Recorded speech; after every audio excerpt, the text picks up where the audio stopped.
Curiosamente, Esdras es exaltado como asociado al Mesías, pero si ya es exaltado para ser un asociado al Mesías, por supuesto, en contexto del escatón, también se le otorga un papel similar al del primer Mesías o al primer Redentor. Este es Moisés. Y ustedes tienen las citas, de hecho, se los aconsejo porque, como les dije y veremos más adelante, son libros que revelan. Aunque Esdras es una figura central en esta metamorfosis radical del judaísmo, curiosamente no es mencionado en el libro de Ben Sirach, llamado Ben Sirach o Ben Sirach, o también llamado el libro eclesiástico. Justamente en la sección donde Ben Sirach, o el autor del texto, resalta a los líderes heroicos posteriores al exilio de Babilonia, como es el caso de Zerubabel, el sacerdote Yeshua bar Yosadak, el gobernador Nehemías. Todos estos son exaltados por el autor de Ben Sirach, pero curiosamente no Esdras. ¿Por qué razón? Vamos a hacer una hipótesis a continuación. Esdras tampoco es mencionado cuando se alaba a el gobernador judío Nehemías en el segundo libro de Macabeos. Eso se debe, supongo yo, a que Esdras fue singularmente inoperante. Entiéndese, él como persona, como ser individual, fue inoperante. Es decir, la misión de Esdras tuvo que ser asumida por el gobernador Nehemías, quien realmente tenía la autoridad gubernamental. Como gobernador hizo cumplir el programa que tenía Esdras. Nótese que Ben Sirach, o el libro de Eclesiástico, alaba el éxito de Zerubabel, de Joshua o Yeshua bar Yosadak, porque estos lograron la reconstrucción de los muros del templo de Jerusalén. Alaba a Nehemías, como les decía, porque hizo algo que partió de su propia autoridad. Así que estos personajes, Zerubabel, Nehemías y Josué, son símbolos de la reconstrucción de la gloria de la antigua Judea en términos de religión y Estado. No pensemos que Esdras pasa o se queda de incógnito. No, evidentemente los seguidores de Esdras entendieron el profundo significado de su vida, por lo que ya antes de la literatura rabínica, la cual exalta en gran manera el rol de Esdras, antes de la literatura rabínica encontramos que Esdras está consagrado en lo que se llama el apócrifo segundo libro de Esdras. Ahí es presentado como un profeta, como un vidente, a quien se le concede una visión celestial y es exaltado a la condición, fíjense, de asociado del Mesías. Recuerden justamente en esta época la expectativa del Mesías, esto es de un descendiente de David que traiga una vez más la teocracia a Israel.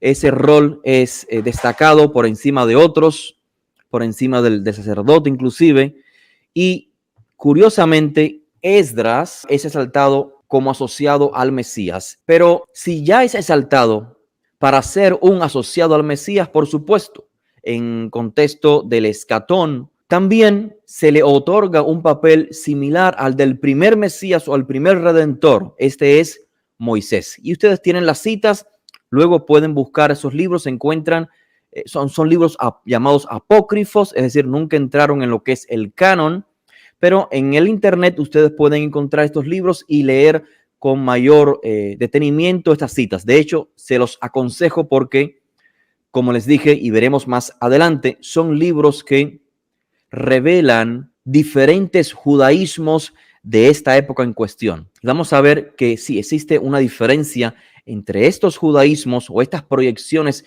de judaísmo y luego la herencia del judaísmo talmúdico o rabínico. Así que les aconsejo leer estos libros apócrifos. Bien, se le encarga allí pasar, por ejemplo, 40 días, o sea, imitando la figura de Moisés, 40 días prácticamente como un segundo Moisés, inspirado por el Espíritu de Santidad, dicta 94 libros a sus asistentes. Fíjense, se le atacha a Esdras el cuidado de 94 libros. Claro, hoy no tenemos 94, ¿cierto? En lo que se le llama el canon. Pero el autor de Segunda de Esdras sí sabe lo que ya era concebido como un canon en aquel entonces. Así que, según Segunda de Esdras, se le dice al escriba Esdras que revele 24 de estos libros o de estos rollos, que sin duda alguna, como les estaba diciendo, se refieren a los 5 libros de Moisés, al libro de Josué o Josué, al libro de Jueces, el libro de Shmuel. Claro, la primera y segunda parte conforman uno. Luego Reyes, de igual manera, primera y segunda de Reyes eran contados como unos en la antigüedad. La referencia sin duda alguna sigue por Isaías, Jeremías, Ezequiel, los 12, se le llama los 12 profetas, los 12 menores, los 11 libros de la tercera división de la Biblia que se le llaman Ketuvim.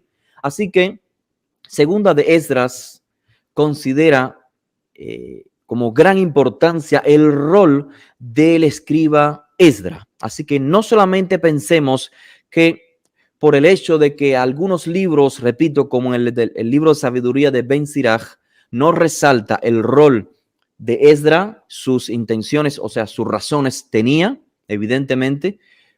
No pensemos que la exaltación del personaje de Esdras se debe únicamente al judaísmo rabínico, el judaísmo de los jajamim, de los sabios, de los escribas. No, habían otros círculos que podemos llamar proto-rabínicos que también exaltaron la figura de Esdras. Se le dice en este libro de Esdras, en este libro apócrifo segundo de Esdras, se le dice que retenga los otros 70 libros o rollos de la gente común y que transmita su contenido solo a los sabios. Así tenemos entonces aquí a un Esdras que es un segundo Moisés, revelador y maestro de la palabra divina y fuente de sabiduría esotérica, inclusive apocalíptica. Esa tradición sobre Esdras, que se encuentra plenamente expresada en la literatura rabínica, sin duda se desarrolló como una fuerza contraria a la tradición que elevó a Nehemías o sea, a la gente, a la gente que tenía autoridad gubernamental, también como en el caso de Josué Bar Yosadak, en contradicción a esta tradición que eleva estos personajes con poder gubernamental, hay otros que elevan el caso de la persona, la figura de Esdras, por lo que cada uno significó o su figura repercutió luego en la historia de Israel.